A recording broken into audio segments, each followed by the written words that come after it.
드린 말씀대로 말씀 가지고 자기 소견에 옳은 대로 이런 제목으로 함께 은혜 나누기를 원합니다.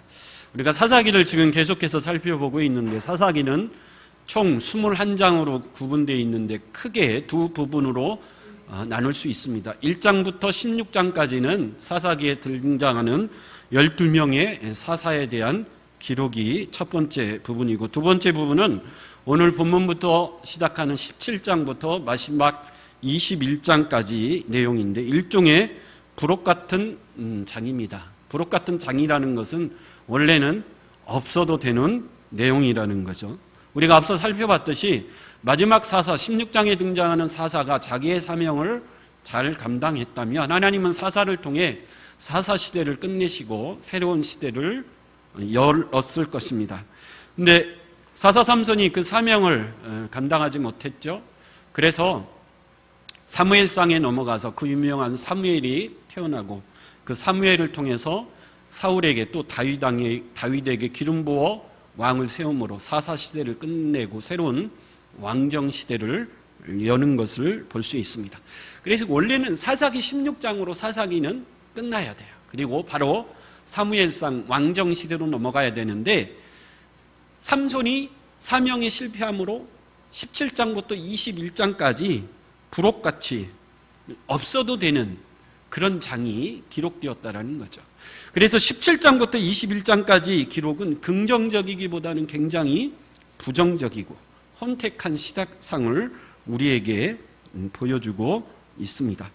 그래서 17장부터 21장까지의 내용을 한마디로 표현하면 어떻게 표현할까? 좀 속된 표현인 것 같지만 가장 속 시원하게 표현하면 17장부터 21장까지는 이스라엘의 시대상이 정말 개판 5분 전의 상황. 이게 좀 속된 말인 것 같은데 이게 가장 잘 표현한 말인 것 같아요. 정말 하나님 보시기에 어찌할 수 없는 정말 혼탁하고 어지러운 시대상을 보여주고 있습니다. 1장부터 16장까지는 우리가 잘 아는 대로 한 사이클로 이루어져 있죠. 첫 번째는 이스라엘 백성들이 하나님을 떠나 우상을 섬기며 타락하죠. 그러면 두 번째 하나님이 징계하시죠. 그러면 세 번째 이스라엘 백성들이 징계 가운데 너무 고달프니까 하나님 앞에 나아가 회개하죠. 하나님이 그 회개를 들으시고 마지막 네 번째 사사를 세우셔서 이스라엘에게 평화를 주십니다. 근데 평화 가운데 이스라엘 백성들이 또 뭐하죠? 타락하죠. 그러면 하나님이 또 징계하시고 징계 가운데 이스라엘 백성들이 눈물로 회개하면 하나님이 그 회개를 들으시고 다시 사사를 세워 구원하시고 그러면 또 이스라엘 백성들이 뭐하죠? 타락하죠. 이 네 개의 사이클이 계속 반복하는 것이 사사기의 내용인데 근데 삼손 시대에 이르러서 이 사이클이 깨져버립니다. 삼손 시대에 더 이상 회개가 없습니다. 부르짖음이 없고 기도가 사라져 버렸습니다. 블레셋 족속에게 하나님 앞에 범죄함으로 40년 동안 징계받아 고통받았는데도 불구하고 사사 삼존 시대인 그 어느 누구도 하나님을 찾는 사람이 없었고 회개하는 사람이 없었고 부르짖는 사람이 없었습니다. 이 사이클이 깨져버리는 암울한 시대가 되고 말았죠. 그래서 사사 삼손이 되었지만 홀로 외로이 싸울 수밖에 없는 안타까운 모습을 볼 수가 있었는데 그 사이클이 깨져버리고 17장부터 21장까지는 새로운 말이 반복이 되는데 우리 오늘 본문 17장 6절 한번 같이 읽어보겠습니다. 6절 말씀 같이 읽어봅니다. 시작. 그때에는 이스라엘에 왕이 없었으므로 사람마다 자기 소견에 옳은 대로 행하였더라. 이 말이 17장부터 21장까지 다시 새롭게 등장해서 반복되는 말씀. 그래서 17장부터 21장까지의 핵심은 그 시대에 누가 없으므로 왕이 없으므로 사람들이 자기 소견대로 자기 생각대로 자기 마음대로 자기 멋대로 사는 시대였다라는 거죠. 18장 1절에 보면 왕이 없었고 19장 1절에 보면 왕이 없을 그때 그리고 맨 마지막 길에 다시 반복이 되죠. 사사기 21장 25절인데 우리 같이 한번 사사기 21장 25절 한번 읽어보겠습니다. 시작. 그때 이스라엘에 왕이 없으므로 사람이 각기 자기 소견에 옳은 대로 행하였더라. 17장 21장을 싸는 이 말씀 이 네 장의 시대상은 왕이 없으므로 사람이 자기 속이는 옳은 대로 행하던 시대였다라는 거죠. 왕이 없다라는 말은 무슨 말일까요? 이스라엘에게 있어서 왕은 누구죠? 하나님입니다. 이스라엘에게 있어서 하나님이 그들의 왕인데 이스라엘이 왕이 없다라는 것은 더 이상 이스라엘 백성들이 하나님을 찾지 않았다라는 거죠. 하나님을 거부하는 시대였다라는 거죠. 그래서 왕 계신 하나님이 없는 시대. 그리고 이스라엘 백성들이 자기 마음대로, 자기 생각대로, 자기 소견에 오른 대로 사는 시대가 되어버렸다라는 거죠. 그래서 17장부터 21장은 하나님 없는 시대의 사람들은 어떻게 살아가는가, 하나님 없이 살아가는 모습은 어떤 것인가, 그것을 잘 보여주고 있습니다. 오늘날 우리도 마찬가지죠. 하나님이 이 세상을 창조하셨고 지금도 하나님이 이 세상의 주인이 되셔서 만왕의 왕이요 만주의 주가 되셔서 이 세상을 통치하고 다스리시는데 그 왕 되신 하나님을 거부하는 인생, 그 하나님을 거부하는 인생은 도대체 어떻게 살까? 특별히 이 이야기는 원래 하나님을 모르고 하나님을 믿지 않는 세상 사람들의 이야기가 아니라 하나님에게 택함 받았고 하나님을 믿었고 하나님의 백성으로 살았던 이스라엘 백성들이 하나님을 거부하면 그들의 삶은 어떤 것인가? 오늘날로 치면 예수 믿고 교회 다니던 사람이 변질되고 타락하면 어떻게 살아가는가? 그 모습을 생생하게 보여주고 있다라는 거죠. 그래서 17장부터 21장까지는 다시 두 부분으로 나누는데 17장에서 18장은 단지파의 종교적인 타락을 보여주고 19장부터 21장은 베냐민 지파의 윤리적인 타락을 우리에게 보여주고 있습니다. 그래서 결과적으로 이스라엘의 12파 지파 중에 단지파는 역사상에 완전히 사라져버립니다. 그리고 베냐민 지파도 사라지기 일보 직전, 베냐민 지파가 다 죽고 마지막 600명만 남아서 이스라엘 백성들이 깜짝 놀랐죠. 베냐민 지파를 죽였는데 마지막 600명이 남았을 때 깜짝 놀라죠. 아, 이러다가 베냐민 지파마저 우리에게서 사라지겠구나.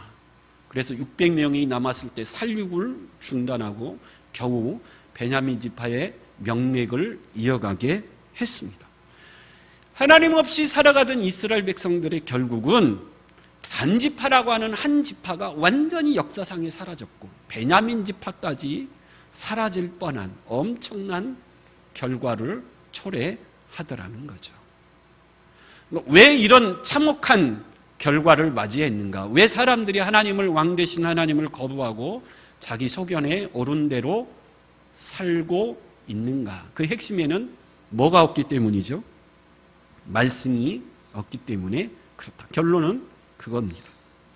말씀이 없으면, 말씀을 모르면 하나님을 거부하고 신앙이 변질될 수 있고, 말씀이 없고 말씀을 모르면 내가 죄를 짓는데 그게 죄인지도 모르고 살아가는 죄의 깊은 늪으로 빠져 들어갈 수밖에 없다라는 것이 17장부터 21장까지의 결론이다. 그렇게 먼저 결론을 지을 수 있습니다. 오늘 본문으로 돌아가서 1절에 보면 에브라임 산지에 미가라는 이름하는 사람이 있었다 그럽니다. 에브라임 지파가 사는 곳은 뭐라 그러죠? 산이 많은 산지였다 그래요. 그럼 강원도를 가보면 강원도에 아무 산이나 올라가 보면 뭐가 보이죠?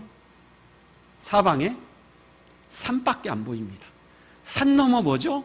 산. 그 산 넘어 또 산. 그 산 넘어 또 산.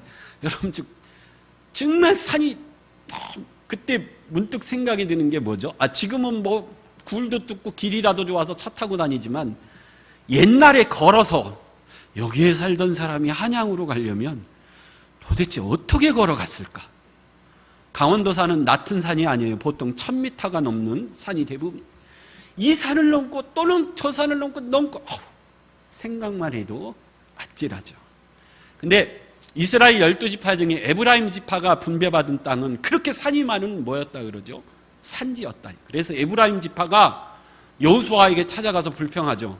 왜 우리에게는 이렇게 산지가 많은 이 땅을 우리에게 분배했느냐. 그렇게 불평할 정도로 에브라임 지파가 분배받은 땅은 산이 많은 땅이었어요. 산이 많으면 좋은 것도 있지만 가장 불편한 게 뭐죠? 에브라임 지파에게 있어서 가장 불편한 것은 하나님 앞에 예배하러 가는 것이었을 겁니다. 지금은 아무 데서나 예배 드릴 수 있지만 구약 시대에는 하나님이 정하신 한 곳에서만 예배 드릴 수 있었어요. 사사 시대에 하나님은 실로라는 곳에 모세가 지은 성막을 거기에 세워놓고 모든 이스라엘 백성들은 예배 드릴 때 어디로 와서 예배 드려야 되죠? 그 실로에 가서만 예배 드릴 수 있어요. 그럼 에브라임 지파가 내가 하나님 앞에 예배 드리고 싶다 그러면 어떻게 가야 되죠? 산 넘고 산 넘어 골짜기를 삥 돌아 어렵게 가야 돼요. 이 예배 한번 드린다는 게 이 에브라임 지파에게는 정말 너무 힘든 일이에요. 그래서 에브라임 지파는 불평불만이 가장 많은 지파였는데, 그래서 아마 불평불만이 입에 달고 있었던 지파였던 것 같습니다. 그 산지마인 에브라임 지파에 누가 살고 있었죠? 미가라는 사람이 살고 있었는데, 아버지는 소개되어 있지 않고 아마 돌아가셨는지 모르겠습니다. 어머니만 소개되는데, 그 어머니가 뭐라 그래요? 부자라 그럽니다. 상당한 부자인데 어떤 부자죠? 현금 부자예요. 현금이 많은 부자. 이스라엘 백성들은 양이나 염소를 치는 목자죠. 그래서 이스라엘 사람들에게 부자의 개념은 뭐죠? 양이나 염소가 많은 건데, 이 미가의 어머니는 독특하죠. 양이나 염소가 많다라기보다는 뭐가 많았죠? 돈이 많은 부자, 현금이 많은 부자. 여러분, 목사님들끼리 모여서 밥을 먹으면 밥값을 누가 낼까요? 요즘 우리 자녀들도 그렇고 요즘은 다 터치, 근데 개인적으로 다 계산하는데, 제 시대만 해도 같이 먹어서 밥 먹으면 이제 개인 내는 게 영 그래요. 한 사람이 다 내는데, 목사님들끼리 밥을 먹으면 누가 밥값을 낼까요? 예, 목사님들 중에 교회 사이즈가 제일 큰 목사님이 밥값을 내든지, 개척교회 목사님들이 힘드니까 교회 사이즈가 제일 큰 목사님이 밥을 내든지, 아니면 제일 부자인 목사님이 밥값을 내든지. 목사님들 중에 뜻하지 않게 부자인 목사님이 있어요. 자기 아버지한테 유산을 많이 상속받았다든지, 뜻하지 않게 이렇게 많이 부한 목사님이 계신데, 이제 그런 분들한테 찾아가서 목사님이 그래도 여기에서 제일 살만하니까 밥값 좀 내. 그럼 뭐라고 거절할까요, 여러분? 뭐라고 거절할 것 같아요? 나는 가진 게 많기는 한데 다 부동산이야. 현금은 없어. 부자는 부자인데 부동산 부자지 현금은 없어. 이 거절하기에 딱 좋은 핑계죠. 근데 이 미가의 어머니는 현금 부자예요. 현금으로 갖고 있었죠. 근데 현금으로 갖고 있으면 문제가 뭐죠? 요즘은 은행에다 맡기면 되는데, 옛날에는 그럴 수 없으니까 대부분 항아리에 담아서 땅속에 묻어 보관을 했습니다. 근데 이 미가의 어머니가 현금 부자인데 어느 날 엄청난 현금을 뭐 했다 그러죠? 도둑 맞았다 그럽니다. 잃어버렸어요. 은 1,100개를 잃어버렸다, 그렇게 표현하고 있죠. 은 1,100, 여러분 전에 한번 들어봤죠? 은 1,100 어디에 나옵니까? 들릴라에게 블레셋 사람들이 찾아와서 뭐라고 얘기하죠? 삼손이 힘의 근원을 알아내면 우리가 은 1,100개씩 5개 도시에서 모아주겠다. 그래서 계산해 봤죠. 은 1,100개씩 5개 도시에서 모으면 몇 개가 되죠? 은 5,500개. 어느 성경학자가 오늘날 화폐 가치로 계산해 보니까 보통 사람의 100년 연봉이다. 계산하기 쉽게 1년 연봉이 5천만 원이면 50억이죠. 은 1,100개는 그의 5분의 1이니까 얼마 정도 되는 거죠? 10억 정도 되는. 이 미가의 어머니가 현금으로, 은으로 10억 정도의 돈을 갖고 있었는데 그걸 뭐 한 거죠? 도둑 맞았어. 그러니까 얼마나 여러분 화가 났겠습니까? 그래서 이 미가의 어머니가 너무 화가 나서 내 돈을 훔쳐간 도둑을 뭐 했다 그러죠? 저주했다 그래요. 저주. 말로. 여러분, 제가 주석책을 보니까 이 미가의 어머니가 말로 저주를 했는데 어떤 말로 저주를 했을까? 어느 성경학자가 주석에 아마 이렇게 저주를 했을 것이다. 제 얘기가 아니고 그 책에 이렇게 적혀 있는 얘기입니다. 이렇게 저주를 했을 것이다. 내 돈을 훔쳐간 놈은 내장이 썩어 죽고 대대로 그 집안 여자는 창녀가 되고 남자는 거지가 되고 자자손손 문둥병에 걸려 다 죽어라. 어마어마한 저주 같지 않습니까? 아마 이런 엄청난 저주를 매일 했던 것 같아요. 내 돈 10억을 훔쳐간 도둑놈, 자자손손 저주받아 죽어라. 근데 그 소리를 누가 들었죠? 아들 미가가 옆에서 들었습니다. 한두 번 한 게 아니고 매일 막 화가 날 때마다 그랬는데 그 저주의 말을 아들 미가가 들었는데 오늘 성경에 보니까 그 돈을 누가 훔쳐갔다 그러죠? 아들 미가가 훔쳐갔다 그래요. 아들 미가가 어머니가 저주하는 저주 소리를 듣다 보니까 마음에 덜컥 뭐가 난 거죠? 겁이 난 거죠. 아니 저 저주대로 나와 내 자손이 저렇게 저주를 받으면 어떡하는가. 마음에 덜컥 겁이 났습니다. 왜냐하면 유대인들은 자식을 축복하고 저주하는 권한이 누구에게 있다고 생각했죠? 부모에게 있다라고 믿었습니다. 그래서 이스라엘 백성들이 가장 무서워하는 것은 부모의 저주죠. 그래서 미가가 아니 내 어머니가 도둑을 저주하는데 내가 훔쳐갔는데 나를 저렇게 저주하니 내가 어머니의 저주대로 나와 내 가정이 가문이 저렇게 되면 어떡하나.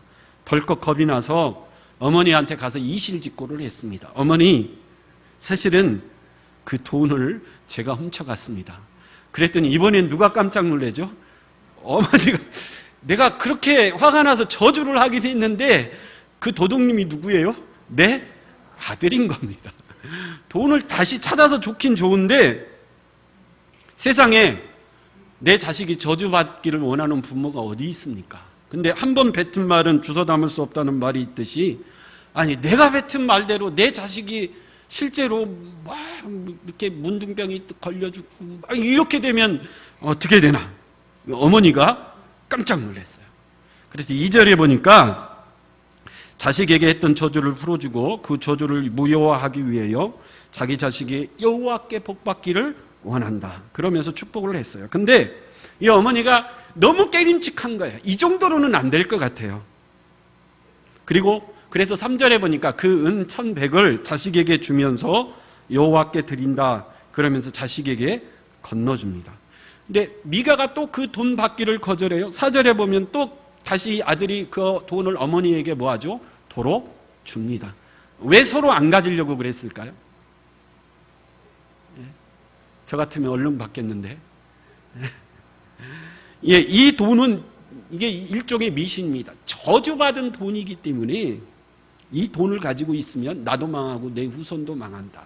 그런 미신적인 생각이 있기 때문에 어머니도 안 가지려고 하고 아들도 안 가지려고 하죠. 서로 주고받다가 어머니가 뭐라고 나중에 결정을 하죠. 4절에 보면 어머니가 그 은 1,100을 미가에게 다시 돌려받고 그 중에 은 200을 가지고 뭘 만들었다 그러죠? 뭘 만들었다 그러죠? 신상, 우상을 만들어 아들에게 주었다 그럽니다. 여러분 한번 생각해 보세요. 이게 말이 됩니까? 내 아들이 여호와께 복 받기를 원한다. 그리고 그 은 1,100 중에 은 200을 가지고 우상을 만들어 네가 여호와께 복 받기를 원한다 그러면서 그 우상을 아들 미가에게 주었습니다. 이런 걸 모르고 요즘 뭐라 그러죠? 이단이라 그래요. 이단. 여호와께 복 받기를 원한다 그러면서 우상을 만들어 섬기면 복을 받을 것이다. 이단이죠, 이단. 이단도 이런 이단이 없을 겁니다. 여러분 이럴 때는 어떻게 해야 됩니까? 모세의 율법에 의하면 무슨 죄를 드리면 되죠? 속건죄를 드리면 됩니다. 남의 것을 도둑질했으면 빨리 여호와께 나아가서 속건죄를 드리면 깨끗하게 해결이 됩니다. 근데 왜 이 부자는 여호와께 속건죄를 드리지 않고 자기 생각대로 그렇게 하죠? 첫째는 자기들이 사는 곳은 뭐가 많아서? 산지가 많아서 실로에 가서 예배 드리려면 이게 보통 힘들고 불편한 게 아니기 때문에 그렇고, 둘째, 뭘 몰랐기 때문이죠? 말씀을 몰랐기 때문에 그렇습니다. 우리 잠언 26장 2절 한번 읽어. 잠언 26장 2절 시작. 까닭없는 저주는 참새가 떠도는 것과 날아가는 것 같이 이루어지지 않아. 이게 무슨 말이죠? 사람이 아무리 입으로 저주를 해도 그 저주는 이루어지는 것이 아니라는 거예요. 저주가 이루어지려면 저주받을 만한 뭐가 있어야 돼요? 그죠? 까닭, 이유가 있어야 되는데, 성경에서 여러분 저주받을 이유를 하나님이 모세를 통해 말씀해 주셨죠.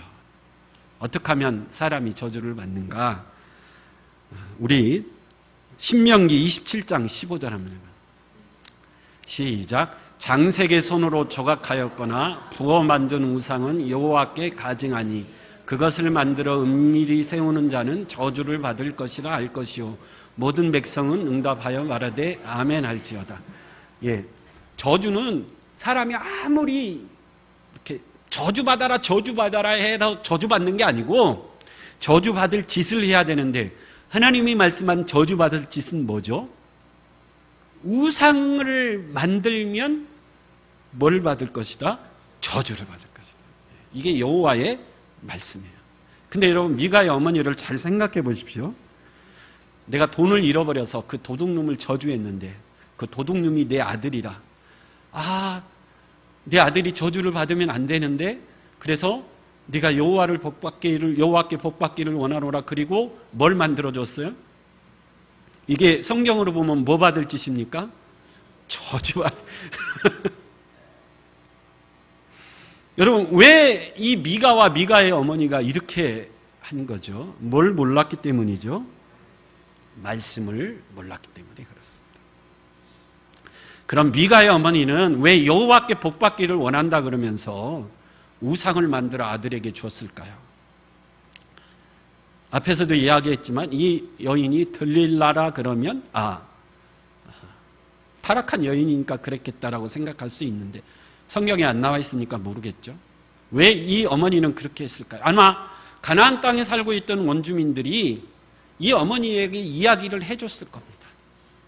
저주를 풀려면, 저주를 받으려면 뭘 만들어라?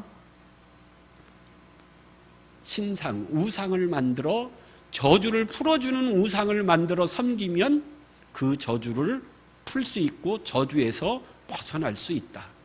하나님의 말씀을 듣는 것이 아니고 누구의 말을 들은 거죠? 사람의 말을 들었기 때문에 그렇다라는 거죠.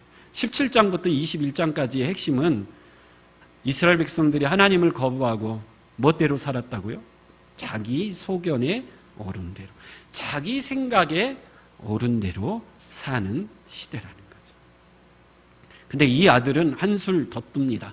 미가가, 어머니가 우상을 만들어주니까 그 우상을 자기 집에 세우죠. 그러려면 뭐가 있어야 돼요?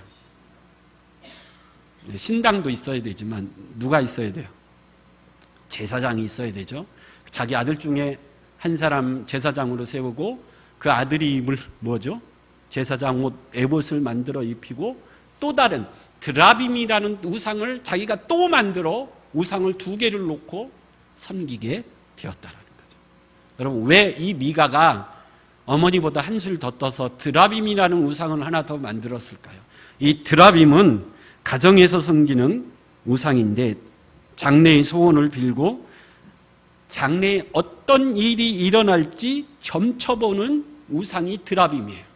그러면 이 미가가 왜 어머니가 만든 우상 외에 드라빔이라는 우상을 하나 더 만들어 섬겼을까요? 어머니가 저주한 그 저주가 나한테 앞으로 일어날지 뭐 할지 뭐 보기 위해서죠? 그 드라빔을 통해 뭐 보기 위해서? 점쳐보기 위해서 그랬다라는 거죠. 여호와께 복받기를 원한다 그러면서 이들이 향한 일입니다. 여러분, 성경에 점치는 자 무당은 반드시 어떻게 하라 그러죠? 죽이라 그럽니다. 레위기 20장이나 신명기 18장에 보면 점치는 자, 무당들, 박수들은 반드시 돌로 쳐서 죽이라 그래요. 근데 여러분, 요즘 막 점집에 찾아가는데 점치는 사람이 뭐라 그러죠? 이건 미신이 아니고 뭐라 그래요? 통계학이고 철학이다 그러는데, 골로새서 2장 8절에 보면 누가 철학과 헛된 속임수로 너희를 사로잡을까 주의하라. 이것은 사람의 전통과 세상의 초등학문을 따름이요 그리스도를 따름이 아니니라.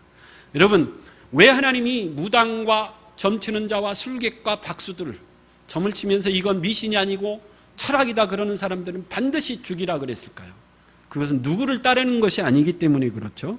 그리스도를 따르는 것이 아니기 때문에 그렇더라. 근데 여러분, 믿는 사람들 중에서도 뭐 예언의 은사가 있는 분이 있다 그래서 막 기도받으러 가고 그런 분들이 있는데, 여러분, 성경에서 말하는 예언의 은사는 미래를 예언하는 것이 아니고, 성경에서 말하는 예언의 은사는 기록된 하나님의 말씀을 통해 어느 것이 하나님의 뜻을지를 분별해 주는 은사가 예언의 은사예요. 장래의 일을 예언하는 은사가 절대 아닙니다. 왜 하나님은 그런 자들을 다 죽이라 그랬을까요? 하나님이 우리에게 요구하는 것은 내일 장래가 어떻게 될 것인가 점쳐보는 인생이 되지 말고, 하나님이 우리에게 주신 약속의 말씀을 굳게 붙들고 믿음으로 나가 살기를 원하시는 줄 믿습니다. 내가 믿음으로 살면 하나님이 반드시 나를 축복해 주실 것이고, 내가 이 말씀 붙들고 믿음으로 살면 하나님이 반드시 나를 승리케 하실 것이다. 이 믿음으로 살기를 원하신다.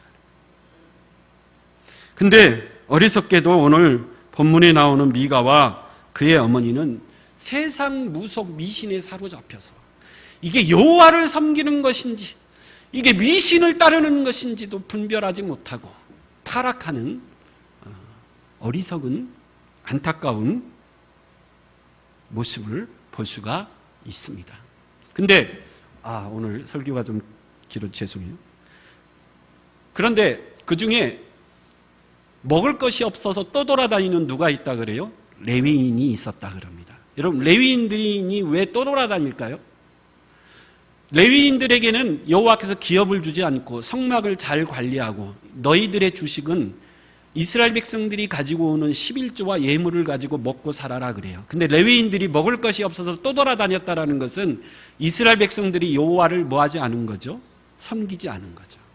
예배하지 않으니까 먹을 것이 없어서, 먹을 것이 없으니 먹을 것을 찾아 떠돌아다니고 있었다. 제 시골 교회에 어마어마하게 성도들이 나뉘어서 싸운 적이 있어요. 제가 중학생 때인가요? 나뉘어서 막 정말 피 터지게 싸웠어요. 교회를 안 나오는 거예요. 그래서 목사님이 사임하고 새로운 목사님이 왔는데, 그래도 서로 자기들끼리 싸우느냐고 교회에 안 나와요. 고집도 대단하죠. 그러니까 성도들이 교회에 안 나오니까 뭐가 없죠? 헌금이 없으면 목사님이 뭐 하죠? 굶는 거예요. 그래, 옛날 목사님은 굶어도 견뎠습니다. 근데 이 목사님이 견디다 나중에 다른 교회로 갔는데, 들리는 얘기에 의하면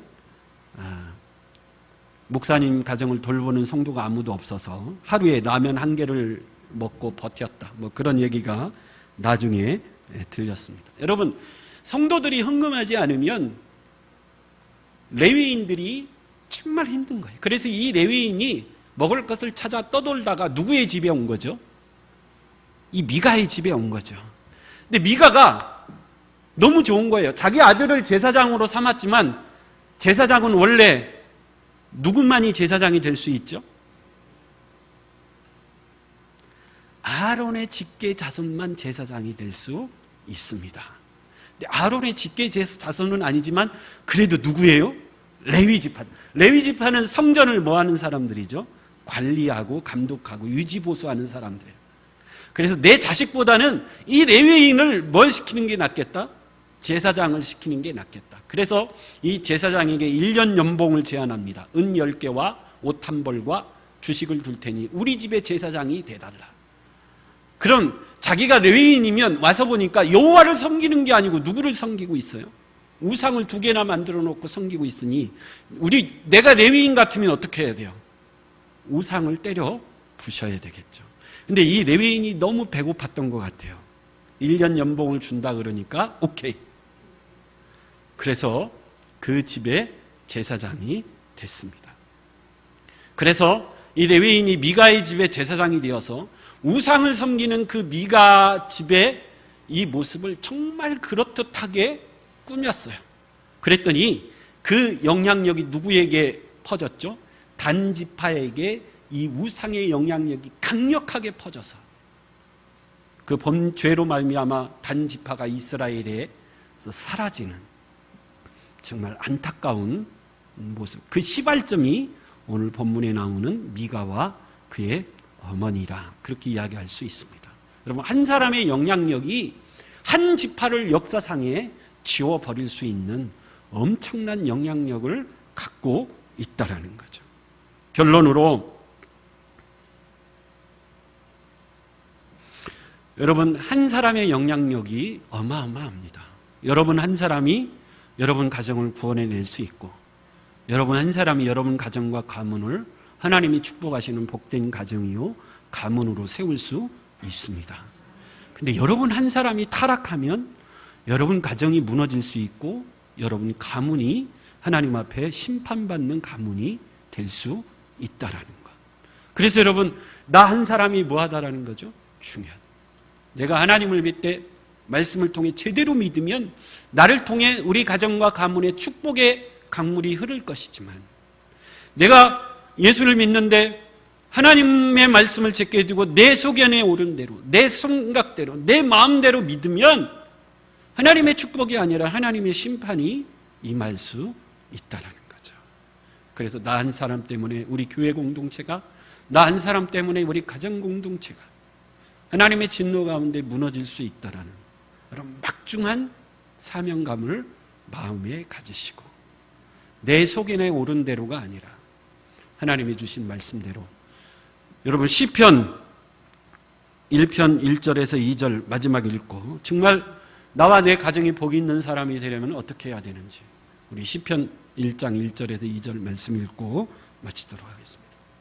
시작. 복 있는 사람은 악인의 꾀를 따르지 아니하며 죄인들의 길에 서지 아니하며 오만한 자들의 자리에 앉지 아니하고 오직 여호와의 율법을 즐거워하여 그의 율법을 주야로 묵상하는도다. 복 있는 사람은 어떤 사람이라고요?